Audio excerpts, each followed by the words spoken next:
lamang po ang mapapurihan, Lord God. Wala na pong iba. We always honor you, Lord. We always glorify you, Panginoon. In Jesus' name we pray. Amen.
namatay ng minsan para sa inyo ng mga kasalanan.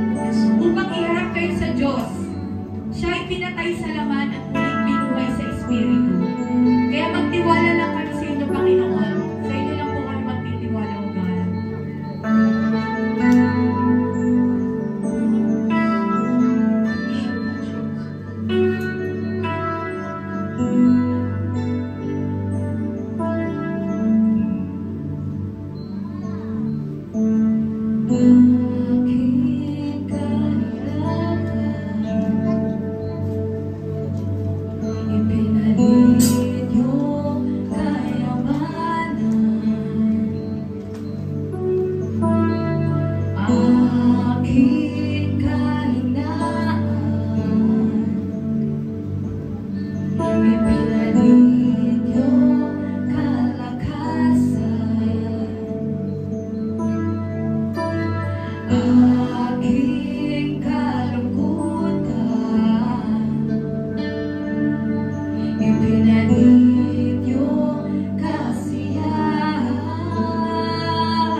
He is worthy to be praised. Lord, dwell in us, O God. Holy Spirit, speak to your people right now.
ikaw bunga ng pananim ay nakalaan kay Yahweh. And so as Christians po, we are called po to give kung ano po yung nararapat po sa ating Panginoon. At ito po yung pagbibigay natin sa church ay nagpapakita po ito ng gratitude po natin sa lahat ng blessings na natatanggap po natin sa araw-araw. Amen po ba? Amen. And sabi po dito, kapag po tayo ay nagbibigay, we are giving back to God a portion of what He has given us. By doing so, we honor Him and acknowledge that everything we have belongs to Him. Sa pagbibigay po natin ng ating po kaloob at ikaw po sa ating Panginoon, ina-acknowledge po natin na ang lahat ay galing po sa ating po Panginoon. Amen po? Amen. And sabi po dito, when we trust God enough to give generously, we are sowing seeds of blessing that will one day reap a harvest. So sa ating pong mga kapatid sa pananampalataya, ina-encourage ko po ang bawat isa sa inyo na patuloy lamang po natin ibigay yung nararapat po para sa Panginoon. At alam po natin na yung pagbibigay po natin, ito po yung makakapagbigay din po ng difference sa buhay po ng bawat isa sa atin, at especially po sa kingdom po ng ating Panginoon. At patuloy na yung pagbibigay po natin, ito rin po ay isang act ng ating pong faith and trust sa ating pong Panginoon. Amen po. Kaya po sa ating pong pagbibigay, patuloy lamang po tayo magbigay ng may kagalakan. Yan. At patuloy na pag-asa po at nanggagaling po sa ating Panginoon. Amen po. Sige po tayo po yung manalangin. Aming Diyos, aming Panginoon, maraming salamat po sa umagang ito na inyong po pinagkaloob sa amin. Salamat po, Panginoon, sa patuloy na pagtutulong sa amin, Panginoon, sa paano po kami magbibigay, Panginoon, kung paano po namin ibibigay yung nararapat ng para sa iyo. Salamat, Panginoon, dahil ginagamit po rin ang bawat salapi na amin po naliligo, Panginoon, para po sa ikaluluwa lahat ng aming iglesia at para din po sa pangangailangan ng aming po church, Panginoon. Salamat po, patuloy po kong pagpalain, Panginoon, ang bawat magbibigay, Panginoon, at patuloy na ikaw ang magparada sa kanila ng siksik, liglig at umaabot na pagpapala na po mula sa iyo, Panginoon. Ikaw ang siyang badakil at malulhat sa lahat sa pangalan ni Jesus. Amen.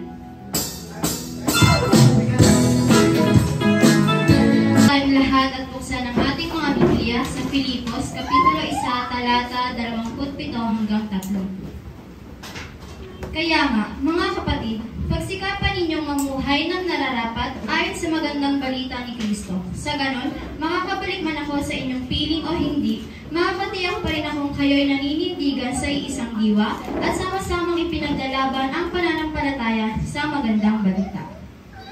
Huwag kayong matakot sa inyong mga kaaway. Magpakatatag kayo, sapagkat ito mismo ang palatandaan na sila ay mapapahamak at kayo ay ililigtas ng Diyos. Dahil sa ipinagkaloob niya sa inyo, hindi lamang ang manalig sa Kanya, kundi ang magtiis din naman alang-alang kay Kristo. Ngayon, kasama ko na kayo sa pakikipaglabang nakita ninyong ginawa ko noon, at nababalitaan ninyong ginagawa ko pa rin hanggang ngayon. Good morning po sa inyo po lahat. Magandang umaga po and happy Mother's Day. Palakpakan po natin ang ating mga ina ng tahanan. No? Kung wala po kayong mga nanay, wala po talaga kami. No? Salamat po sa inyong siyang na buwan na pagtitiis. Dadalhin kami sa inyong sinapupunan upang kami po ay makapamuhay dito sa mundo at makahalubilo po sa inyo. Marami po salamat at mamaya po kayo po ay amin po ipapanalangin. Kung nakaraang linggo ang paksain po na pinaksa ni Kuya Brian sa atin ay huwag tayong mabalisa. Tama po ba?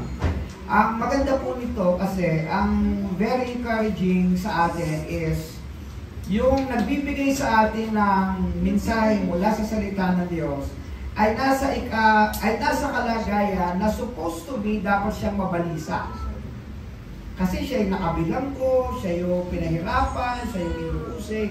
Kung tutusin, siya yung dapat merong kwento na nababalisa ako, naiinis ako, nalulungkot ako, ayaw ko na, gusto ko nang sumuko. Pero siya po yung nagkaroon ng mga salitang nakakahamon para lumakas yung mga hindi nakabilanggo. Tingnan po ninyo siya po ay nasa rehas na bakal. Iniyan yung kalakasan ng mga salita nang gagaling pa sa kanya doon sa mga malaya naman. At walang anumang kalagayan o sitwasyon na nahihirapan. No? Mahirap pong magsalita ng ganon. Huwag kayong mabalisa, umasa lang kayo sa Panginoon sa kabila po ng ganun pong mga kalagayan. Alam po ninyo, ang pinaka magandang matutunan po natin ay kung paano po tayo maninindigan sa bawat salitang atin pong binibitawan, lalo po nung makilala natin ang ating pong Panginoon. At yun po yung paksa natin ngayon, paninindigan. No? O determination, o tinatawag po nating willpower. Dahil nabasa na po ito ng ating kapatid na Kyrie kanina, hindi na po natin babasahin, dadaanan na lang po natin habang nagbibigay po tayo ng mensahe. So, meron pong iba't ibang pagsasagawa ng paninindigan. No, there are different ways of determination. Halimbawa, mga prinsipyo sa buhay. No, may kanya-kanya po kasi tayo mga principles in life. Yung po bang hindi natin basta kayang i-compromise. No? Kung ikaw po ay matuwid sa iyo pong trabaho, kahit ikaw po ay suhulan o yung tinatawag nating under the table, at ikaw ay maprinsipyo na hindi mo dudungisan ang iyong pangalan at ang iyong kredibilidad bilang ikaw ay isang empleyado o anuman ang iyong kalagayan dito sa lipunan ito, meron kang prinsipyo sa buhay na kaya mong tindigan ito. Okay? Kung man ay nasa sekular, lalo tigit kung ikaw ay nasa espiritual na katulad po nito. So, meron kang prinsipyo sa buhay na madalas narinig natin mga prinsipyong yung ating mga apelyedo ay ating pong iniingat-ingatan. No? Wag na wag natin siyang dudugisan. Kaya yung pong mga magulang po natin o mga mahal natin sa buhay, sobra po silang manindigan sa kanilang mga prinsipyo sa buhay. Ang pangalawa po na pwede po nilang panindigan o panindigan po natin, yung tinatawag po nating pananagutan. Dito natin narinig yung pananagutan ko. No? Yung mga binata at aksidenteng hindi natin sinasadya ay nabuntis, halimbawa isang dalaga, sinasabi ng binata, paninindigan ko yan. No? Pananagutan ko yan. At kung ikaw naman ay isang ama ng tahanan o magulang ka man, sa isang kalagayang medyo mahirap ang inyong pinagmulan. Medyo ang hirap talaga ng buhay, ganun pa man ang mag-asawa ay nagsasabi sa isa't isa, paninindigan natin ang buhay na ito, pasasaambat makakaahon pa rin tayo. Huwag lang tayong gumawa ng mga bagay na hindi po nakalulugod at laban sa batas ng laban. Ang pangatlo po na paninindigan na pwede po nating paglapatan na salitang paninindigan, yung salita pong pangarap o dreams in life. No? Nagpupursige tayo na talagang magsikap na magkaroon lamang ng katuparan yung atin pong mga pangarap. No? Nagkaroon po kami ng recollection dito po sa isa pong paaralan sa DM. At ang isa po yung binigyan po ng ilustrasyon, meron po isang lalaki na pinatayo bilang siyang pangarap at meron naman isang lalaki na naririto na siya po ang may pangarap. And then naglagay po ng mga party, naglagay ng tropa, naglagay ng crush, naglagay ng yung mga bisyo, ganyan. So ito yung nangangarap, ito yung pangarap, unti-unting nilamon siya ng party, ng bisyo, ng barkada, ng crush. Habang ginagawa nito, palayo siya ng palayo doon sa kanyang pangarap. So ngayon, kung ito po ay kanyang paninindigan sana, palapit siya ng palapit sa kanyang pangarap. So yun po yung nagiging sagwil o nagiging balakid po sa bawat individual kapag hindi po siya natutong manindigan sa kung ano po yung tama. No? Ang pangapat po yung pagharap po sa buhay. Mga pagsubok sa buhay, mga hindi na natin maiwasan na patuloy at patuloy na mga hamon sa buhay po talaga. No? Minsan bumibigay po talaga tayo. Minsan bumibigay tayo sa mga sitwasyon o mga kalagayan na medyo talagang nako-compromise tayo dala po ng sobrang hirap ng ating pong pamumuhay. Meron naman po talaga naninindigan, kahit anong mangyari, hindi ako mako-compromise o gagawa ng mga bagay na hindi po nakalulugod sa Panginoon. Pero meron po talagang bumibigay, lalo't ang ito'y may kinalaman na sa anak, lalo't may kinalaman na sa kabutuman ng mga bata, mga ganyan, meron po talagang bumibigay. Kaya madalas yung nahuhuli na nababalita natin sa TV na siya po ay na-involve kahit po sa pagnanakaw, kahit sa mga pagbibenta ng mga hindi tama, ang sinasabi nila dala ng kahirapan. Di po ba? Dala ng kahirapan at sa kagustuhang maitaguyod yung kanya pong pamilya. At ang paglima po, yung pagtanggap po sa isang katotohanan. No, katotohanan na talagang tinatanggap na niya yung kanyang kasalukuyang kalagayan at doon nagsisimula siyang magkaroon ng paninindigan. Ngayon, dito po sa ating pong pag-aaral, siguro ito po yung panglima na sa ating pong siniserya sa Kapitulo 1 ng Aklat ng Pilipos, meron pong mga karagdagang galak sa puso ni Apostol Pablo na kanya pong binitawan at isinulat doon sa mga nasa iglesia sa Pilipos. So ito po yung larawan, ako pong sumusulat ay nakakulong at ang sinusulatan ko po ay malaya. Ang tawag po sa sinusulatan ko ay Iglesia, mga kapatiran sa Pilipos. Okay? Nababalitaan ko na kayo ay naninindigan sa pananampalataya nyo, sobrang saya ko. Nababalitaan ko na kayo ay nagtutulungan, hindi kayo nag-aaway-away, ipinagpapatuloy nyo yung inyong pagmamahal kay Kristo. Sobra yung aking kagalakan. Ayun, dinugsuman pa ito ni Apostol Pablo sa kanyang kwento at kasaysayan. Una, nagagalak siya sa mga anak ng Diyos na may paninindigan sa kanilang pananampalataya. Alam po ninyo, huwag niyo pong mininosin. Huwag niyo i-menos yung salitang pananampalataya. Kasi yan po ang pinaka-nagdadala po sa atin. Yung pananampalataya nagdadala sa atin, hindi ang damdamin, hindi ang pananalapi, hindi ang pagiging sobrang maka-spiritual. No? Ang nagdadala po sa atin, para tayo po'y lumago ng lumago, tumatag ng tumatag, tumibay ng tumibay, yung pong pananampalataya. No? Kasi ang pananampalataya po'y isang binubuong pag-asa na hindi man ito nangyayari pa, naniniwala ka na. Halimbawa, itong langit, itong kabilang buhay, itong buhay na walang hanggan. Meron na bang bumaba dito sa lupa, napatay, pagkatapos bumaba, may nagpatunay na may langit, na napakaganda at napakaliwanag sa langit? Meron akong narinig na magandang kwento. Pero very rare, no? Hindi siya isang pangkaraniwan na kung saan pag nakita mo ang ulap, lalampas ka, merong kalawakan, sa kalawakan meron pa. At doon sa kalawakan na napakataas, naroon daw yung langit, ang sabi nila. So anong gagamitin mo dyan? Pananampalataya, di ba? Pagtitiwala na kahit hindi mo nakikita, hindi mo pa nararanasan, naniniwala kang may langit. Kaya nga tayo nagsasama-sama araw-araw maya't maya, o kaya sa mga pagkakataon, kasi naniniwala po tayo doon. Amen po ba? Nananampalataya tayong may Diyos na hindi natin nakikita. Nananampalataya sa kasaysayan ng Panginoong Kristo na wala naman tayo noong panahon na yon. Wala tayo sa panahon nila. Ang lahat na pinag-uusapan natin ay sa panahon nila na dinala sa kasalukuyan na pinaniniwalaan natin at ginagamitan natin ng pananampalataya. Ngayon, pagkatapos natin makilala ang Panginoong Yesus, pagkatapos ipakilala sa atin ang kaligtasan, pagkatapos ipakilala sa atin ang buhay na walang hanggan, hanggang saan mo paninindigan ito? Kaya sabi nito, ang kagalakan ni Apostol Pablo ay nasa mga anak ng Diyos na may paninindigan sa kanilang pananampalataya. Basahin po natin. Pilipos 1:27, sabay-sabay po tayo.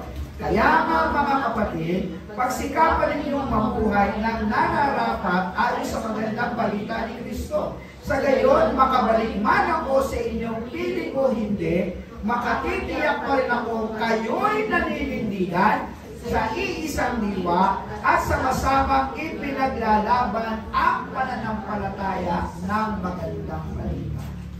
Kita niyo po ang salita, sa masamang ipinaglalaban ang pananampalataya.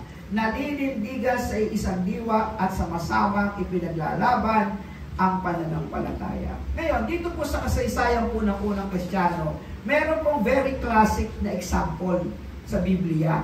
Ang mga naunang mga apostol at mga mananampalataya kung paano nila pinanindigan ang kanilang pananampalataya. Ang ganda lang kanyang kwento. Sa Gawa Kapitulo 5, talatang 27 hanggang 30, ito po yung kanyang sinasabi. Iniharap nila sa kapulungan ang mga apostol at ang mga ito'y tinanong ng pinakapunong pari. Okay, ang iniharap po yung mga apostol na nangangaral ng mabuting balita, na naninindigan na yung ipinapatay nila, ipinapako sa krus, yun ang ating tagapagligtas. So ipinangangaral nila ito. Pagdating ng 28, hindi ba't mahigpit namin kayong pinagbawalang mangaral sa pangalan ng taong iyan? Ang tinutukoy pong taong iyan ay walang iba kundi ang Panginoong Jesucristo. Sinabi niya, ngunit tinan ninyo ang inyong ginawa. Okay?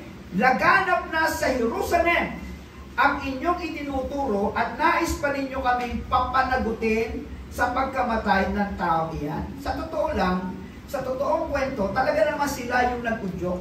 Okay? Sila po yung nag-udyok, sila yung nagtulak upang ang Panginoong Jesucristo ay maipako sa krus at mapasama doon sa lugar ng napakasamang mga tao. Doon sa lugar ng Golgota o tinatawag ng lugar ng mga bungo, kung saan doon ipinapako yung mga sobrang samang tao. Isinama doon ang Panginoong Jesucristo.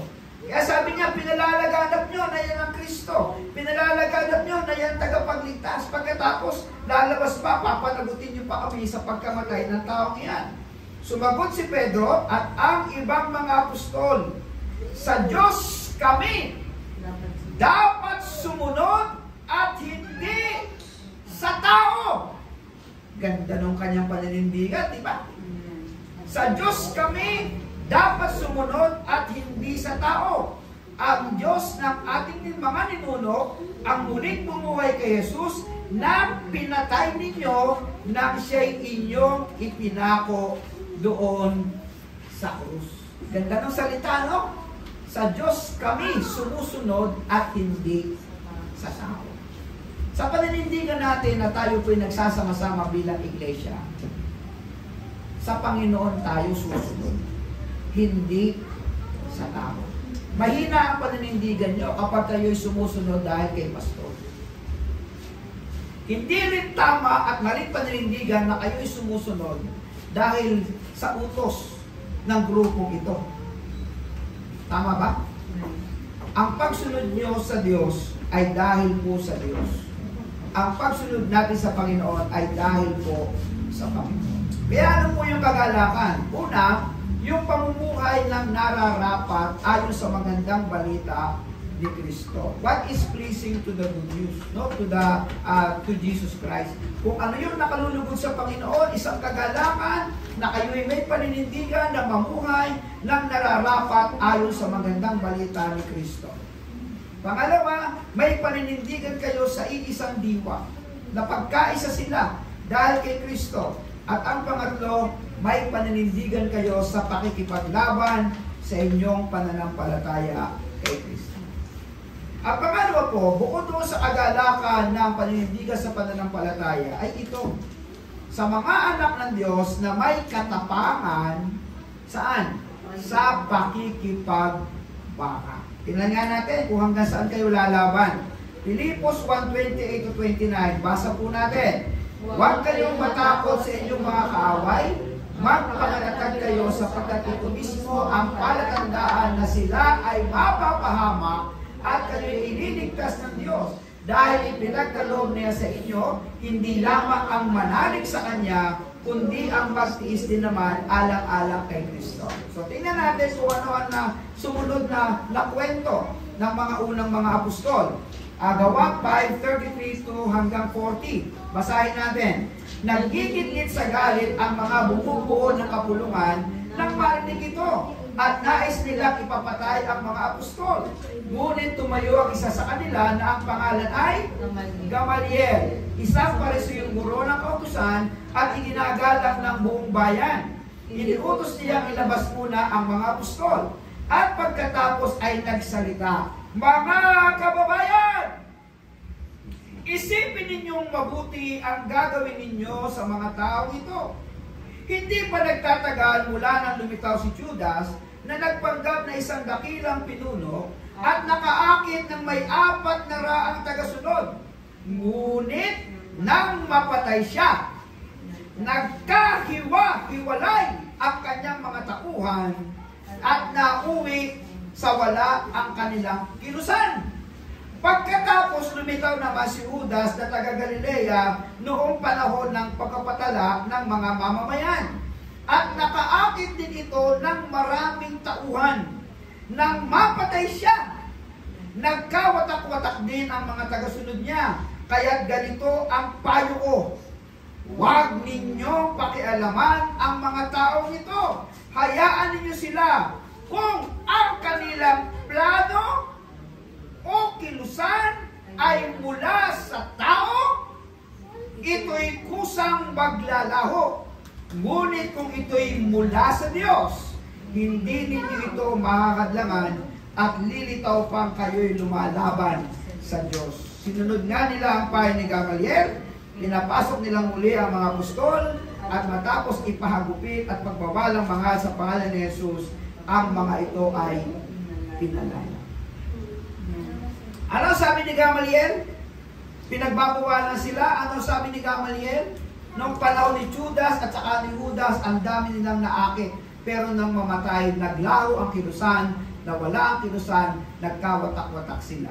Kung ito ay sa tao, mawawala ito. Kung ito ay sa Diyos, lumalabas, kalaban niyo pa ang Diyos sa kanyang mga ginagawa.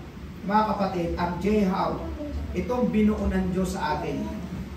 Kung ito ay sa tao, magkakawatak-watak tayo. Pero kung ito ay sa Diyos, kahit mamatay ako, magtutuloy ang gawain ito. Amen ba yan? Amen. Yun po ang kwento eh. Ang kwento, nakatingin sila kay Judas. Ang kwento, nakatingin sila kay Judas. So, nang mawala si Judas at si Judas, nawala na rin ang grupo. Pero hindi po sa grupo ng mga tunay na mga mananampalataya. Amen. Sapagkat ang tinitingnan po nila, hindi ang mga apostol, hindi po ang pinaka-leader nila. Ang tinitingnan nila ay ang Panginoong Jesus na siyang ulo ng iglesia. Amen po ba? Amen. So, setting din po dito. Itong maliit na grupong pinagkatiwala ng Diyos, tayo po ay lahat pare-pareho katiwala ng Diyos. Pare-pareho may kanya-kanyang kaloob na nagtutulong-tulong para mapalakas ang katawan ng iglesia. Ito. Tayo po, para lumakas. Na hindi tayo nakadepende sa sino mang tao. Tama ba?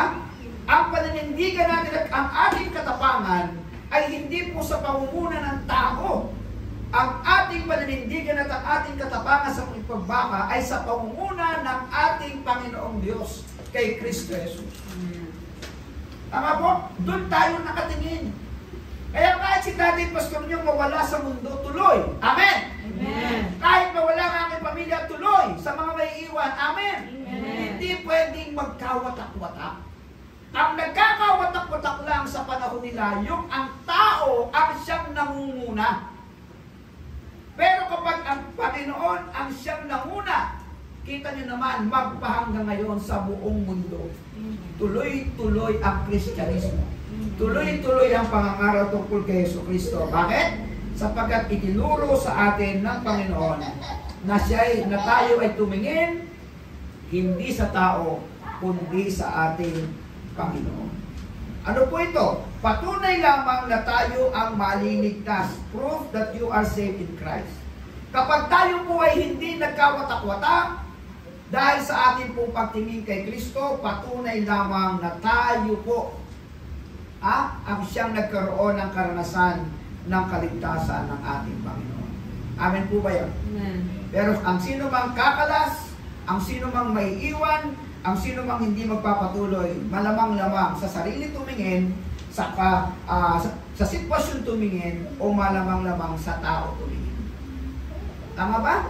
Pero kung tayo po'y tumitingin pare-pareho sa Panginoong Jesucristo, may mangyari na sa kapaligiran, may mga negatibo bang nangyari sa mga sitwasyon at mga kalagayan po natin, at tayo po sa Panginoon Kristo, tayo po patuloy na magpapatunay na tayo po ay may kaligtasan dahil kay Kristo Jesus. At sa isang banda naman, yung hindi mga nagpapatuloy, patunay naman ito na sila ay mapapahamak.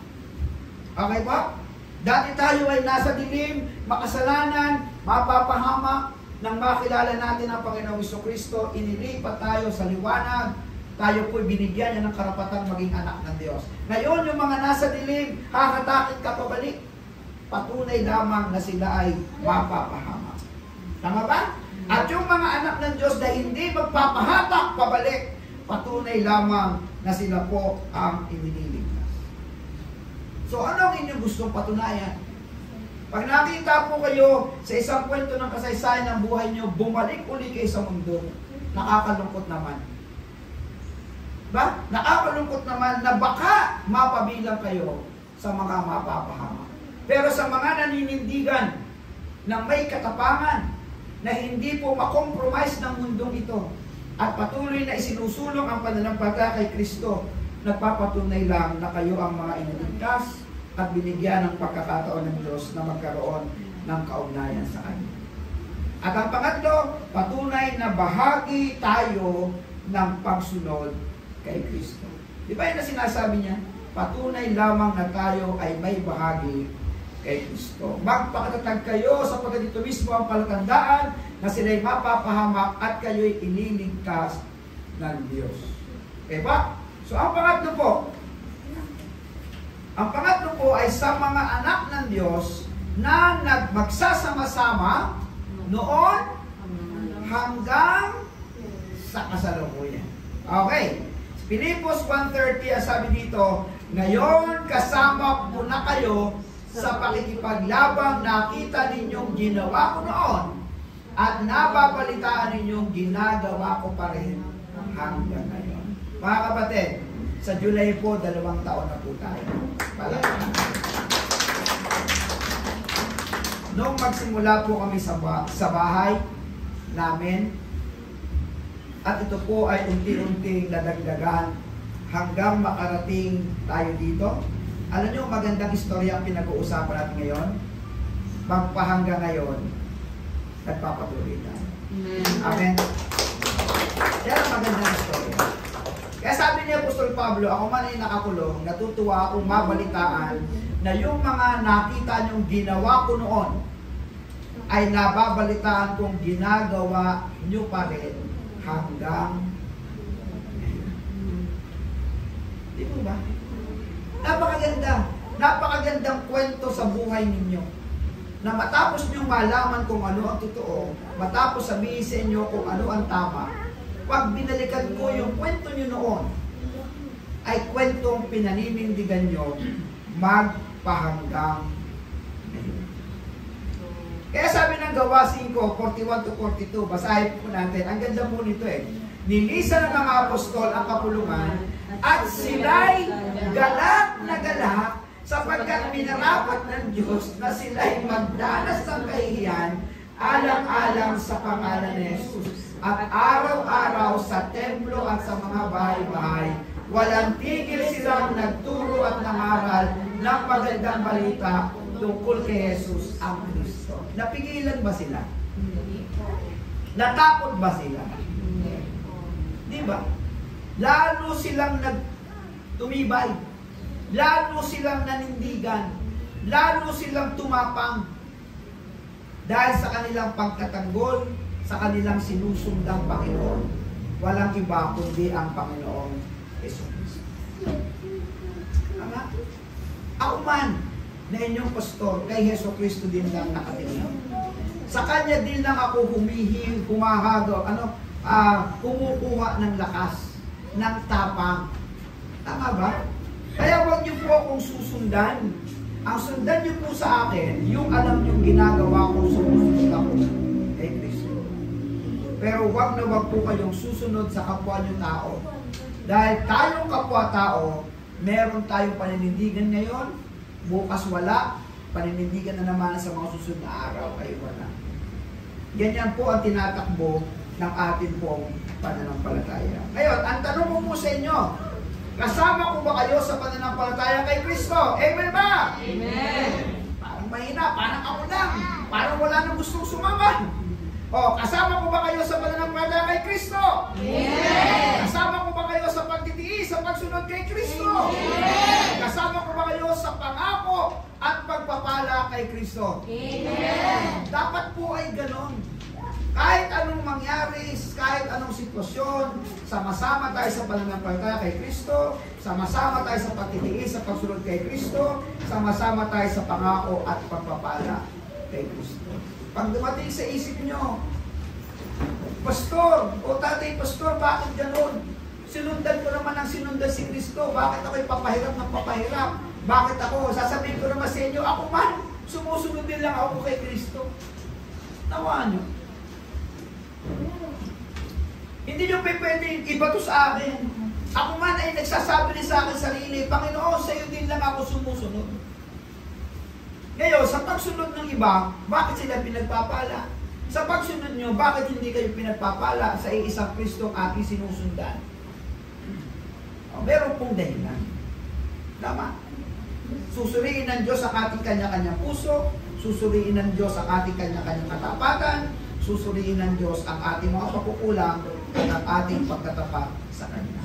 At ang pagpapala ng Diyos ay dudoon sa sino mang naninindigan at talagang nanghahawakan sa Kanyang pangako. Kaya ang tanong ko sa inyo, hanggang saan tatagal ang inyong paninindigan? Hanggang saan tatagal ang inyong paninindigan? Sabi nga ng Pilipos, Kapitulo 1, talatang 21, sapagkat para sa akin, ang buhay ay para kay Kristo at ang kamatayan ay pakinabang. Meron po tayo pananoorin na isang video clip. So, pakipatay nga po. Yan, dalawang beses natin palalabas ito. Tingnan nyo mabuti ito, ha? Ayan. Ayan. Church o bar? Uy, pinili yung bar. Church o beach resort? Uy, pinili yung beach resort. Church o work? Uy, pinili yung work. Church o travel? Ay, pinili yung travel. Church o concert? Pinili yung concert. O, Kingdom of Heaven o Impyerno? Ay, dito ako sa langit. O, yan. O, pagkati sa langit. Ayos ba yan? O, isa pa. Ay, tahatin na natin, o. O, simbahan o bar? Ay, bar ako. Simbahan o beach resort? Ay, beach resort ako. Simbahan o trabaho? Trabaho ako. Simbahan o pamamasyal? Pamamasyal ako. Simbahan o concert? Concert ako.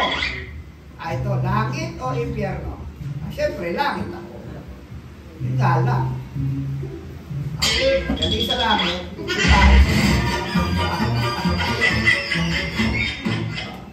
so it's up to you. Nakuha niyo po ang punto? Nasa sa atin po kasi. Kasi meron pong mga dahilan na talaga namang may katuwiran. Halimbawa, trabaho tumapat ng linggo, alam naman. Tama ba? Ang sinasabi po natin dito, hanggang saan mo paninindigan yung kaya mong magawa na makasunod kay Kristo, na kaya mong panindigan na pwede naman mong ilawan. Masunod mo lang ang Panginoon. Sabi ko. Kaya alam niyo po mga anak sa pananampalataya, ang bilin na bilin ko po sa inyo, magpakatatag kayo sa panahon na kayo ay nag-iisa. Halimbawa, dito sa atin, kapitbahay nyo lang ang simbahan, okay lang yan. Pero pag napalayo kayo, ang tanong, sumisimba pa kaya kayo? Nakuha niyo po yung Diyos. Ang tamang paninindigan, kahit saan kayo magpunta, ikaw na anak ng Diyos, maghahanap at maghahanap ka kung ano yung tama at kung ano yung alam mo na pwede mong sundin para sa Panginoon. Pero pag naging mabuhay ang ating paninindigan, pananampalataya, ganyan po ang magiging sitwasyon. Simbahan, pamamasyal. Dahil mahina ka, pamamasyal. Nakuha niyo po. Simbahan, ganito. Dahil mahina ka, dito ka pupunta. Yan nga lang, ang dahil ko sinasabi sa inyo, lahat ng ginagawa natin nakatala sa aklat ng buhay. Kaya pag akit mo sa kabilang buhay, gustuhin mo man sa langit, at hindi naman nakapasa ang ginagawa mo sa lupa, papunta ka rin. So mga anak ko sa pananampalataya, ang turo lang naman sa atin ng Diyos sa umagang ito, manindigan ka. Manindigan ka. Ilaban mo ang iyong buhay sa paraang tama at nakalulugod sa ating Panginoon. Amen? Palakpakan naman natin. Okay, so ngayon po ay araw ng mga nanay at isa-celebrate natin bago tayo mag-closing at tawagan natin si Tita Hazel para po sa ating po Mother's Day. Sanay lang po ay sila po namin. Ayan. Wait lang, meron kaming ano dito. Sino ba? Kaya kanina. Hindi kita si Tita.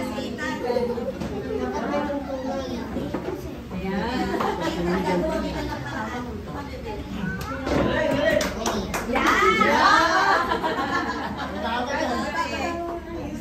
Sige pa, ito na po yung ating mga kabataan at kids. May lipas yung ato sa Cash.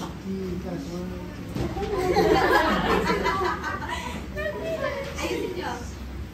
M. Mama, Mamshi, Mami, Nanay, Inay, Nana, ilan lamang yan sa mga tawag sa kanila. Mahal ka mula pa noong una, siya'y sa'yo ay magdidisiplina. Oras niya ay inilaan sa pamilya. Luto, linis at iba pa iyan ang kalingan niya. O ina, salamat sa iyo. Dahilan ka, kaya narito. 3. Tama ang aking ina ay laging tama. Kumain ka ng tama sa oras at pagkakasakit ka. Umuwi agad ng magat, baka wala ka ng masakyan.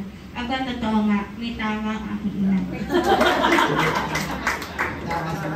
H. Halata naman ang kanyang pagmamahal sa kanyang pag-alala. Kung galit na siya, aba mga anak, tama yan, kabahan ka na. Para naman yan sa ikabubuti mo, kaya huwag ka nang magreklamo.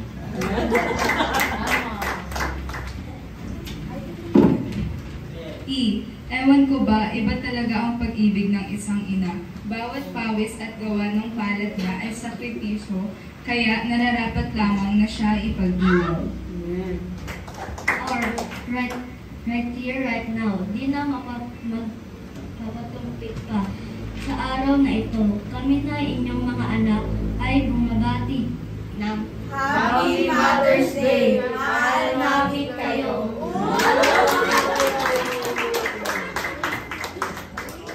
Thank you so much. Ayan. So, para po sa ating mga nanay, tawagin ko po kayo isa-isa habang tinutoyo po yung isang bata dyan. Ayan. Tawagin po namin kayo isa-isa. Happy Mother's Day po kay Mama Ellen. Ayan, lapit po kayo dito sa harapan para may panalangin po tayo ni Tatay Pastor. Si Mami Cristel. Ayan, Happy Mother's Day po. Happy Mother's Day, Mama Bell. Ayan, lapit na lang po tayo dito. Happy Mother's Day po, Mother Gemma. Ayan, Mami Gemma. Ayan. And yung iba po natin mga mother, kahit wala po ngayon, ayan, si Mami Harlan, ayan, punta rin po dito. Kahit wala po sila, ay bumati din po tayo ng Happy Mother's Day po sa iba pa po natin mga nanay.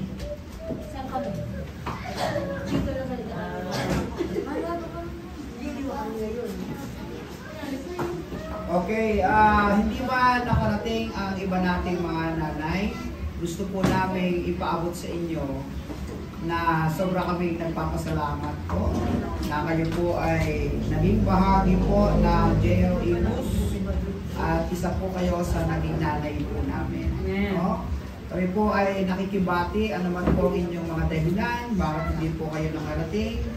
Nawa ang inyong mga anak at sa asawa ay sineselebrate din po ang inyong po kaarawan bilang selebrasyon ng mga nanay sa panahon ito. Sa mga nanay po na dito, sobrang salamat po sa inyo. Salamat po dahil pinagkatiwala po ninyo ang inyong mga anak sa church. At dumadalangin kami na manatili po kayong magiging bahagi po ng paglago at paglawak po ng church. Alam po ninyo ang hirap at pagod, padalawang taon pa lang po tayo. Sana samahan niyo po kami habang tayo po ay buhay pa at ipinagkatiwala sa atin. Sabi nga ni Lord sa atin, kung tayo po ay susunod, ay sa Kanya, hindi po sa tao. Okay, tayo po tayong lahat. At atin po ipapanalangin ng ating mga nanay. Dahil tatawagin ko na rin po yung ating praise and worship team. Naduma ko na po dito at sabay na rin po tayo magwawakas sa ating po.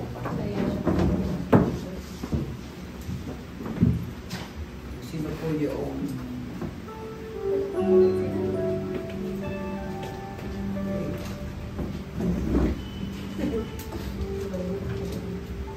at mamaya yata bago tayo mag-group picture ay magpipicture. Okay, tayo po ay kung lahat at tayo po ay mananangin. Aming Diyos, aming Panginoon, napakabuti po ninyo sa kaparaanan ng pagdami ng mga tao sa mundong ito at kaparaanan mo, Panginoon, para kami po ay lumaki ng maayos at magkasama-sama, Panginoon.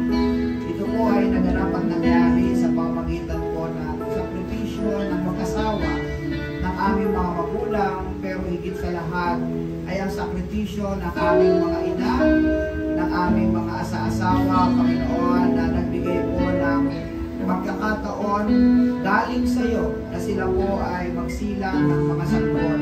At isa na po kami sa mga kabilang punuan. Salamat po sa mga magulang na nag-alaga sa amin ng 7 buwan sa kanilang sinapupunan. Kung alam lang sana nang nakararami yung hirap at pagod at sakripisyo nila mula sa pagiging sanggol hanggang sa paglaki ng bawat isa sa amin. Ang laki ng kanilang mga partisipasyon at bahagi po sa aming buhay. Salamat po mga ina ng tahanan. Salamat po sa inyo na mga hindi man po kayong pinalag na makarating. Kasama po namin kayong ipinapanalangin sa pagkakataon ito. Pagpalain po kayong inangkat mga ina ng tahanan. Salamat po sa napakabuting pag-ibig ng Diyos sa bawat isa po, sa bawat isa sa atin. Salamat po sa panahon ng kasamitan. Kami po ilang pinagagaling. Salamat po sa panahon ng kahinaan, kayo ang nagpapalakas. Salamat po sa kawalan